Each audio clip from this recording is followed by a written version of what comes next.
আজ শনিবার ৩৫৫ নম্বর আনোয়ার রোড এখানে হকার উচ্ছেদ হচ্ছে। ভেঙে গুড়িয়ে দিচ্ছে অসংখ্য হকারদের স্টল। এই হকাররা দীর্ঘ ৩০ থেকে ৪০ বছর এই ফুটপাতের উপরেই দোকানদারি করে আসছিল। কাকু, মুরাদ কাকু দেখুন দোকান ভাঙতে শুরু করে দিয়েছে। মুরাদ কাকু, আপনি বলেছিলেন ভিডিও ছাড়তে, দেখুন এক সাইডে দোকান ভাঙছে।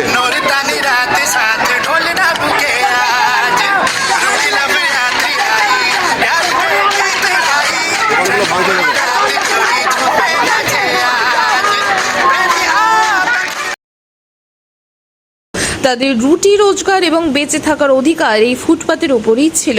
এদের একমাত্র ইনকামের রাস্তা এই হকারি করাটাই। তাদের জীবনের গতি বেঁচে থাকতে গেলে হকারি করাটাই একমাত্র সম্বল।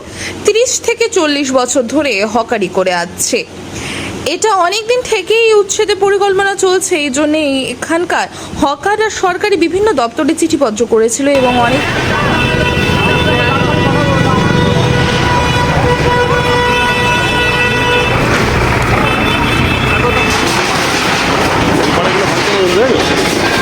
ওই পাড়াগুলো ভাঙছে না।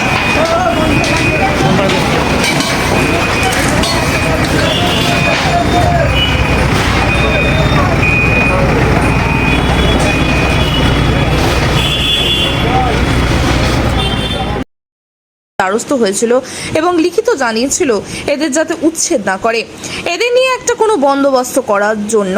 কারণ একমাত্র সম্বলই ছিল এই হকারি।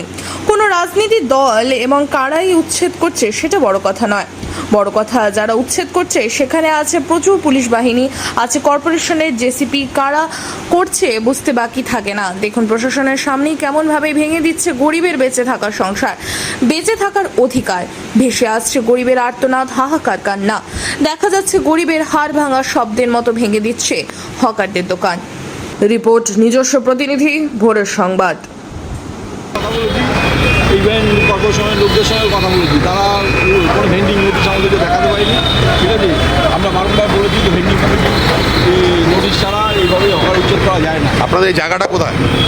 আপনার জায়গাটা কোথায়? ৩৫৫ নম্বর প্রিন্স আনোয়ার রোড, লজ বেকারির মোড়। দেখুন ওপেন ভাঙছে। দেখুন অসহায় মানুষের জায়গাও নেই।